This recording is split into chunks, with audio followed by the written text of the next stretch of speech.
Og så Thomas, hvad har vi fundet? John. Vi har faktisk fundet et bryllupskort faktisk. Mhm. Du skulle lige være opmærksom, der er fingeraftryk på midten af det, så... Ja.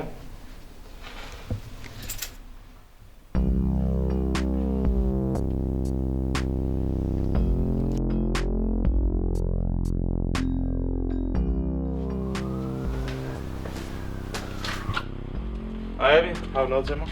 Hej John, jeg har fundet ud af, at blod stammer kun fra offeret, men DNA'et og fingeraftrykket, det matcher den mistænkte. Perfekt arbejde, Abby. Så må vi gerne til en samtale.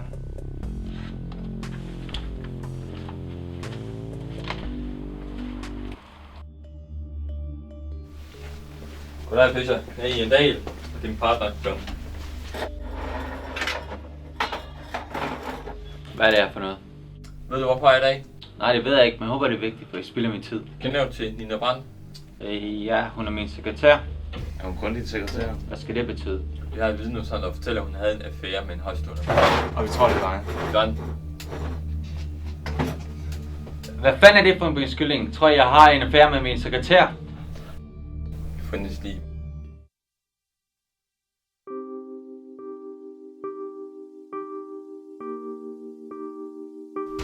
Hvad fanden er det her, Mads? Skal I nu giftes? Det er ikke som du tror, det er. Jamen, jeg ved ikke, hvad jeg skal tro, Mads. Hun betyder ikke noget for mig. Det er dig, der gør det. Det ved du godt. Men hvorfor går du så ikke fra hende, som du har sagt så mange gange? Altså, det hele er kompliceret, og hun er chefens datter. Jeg kan miste alt.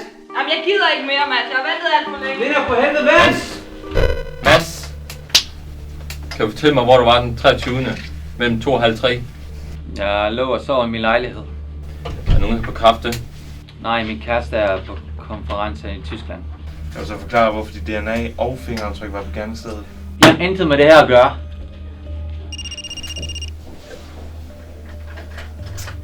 Yes, vi er færdige her.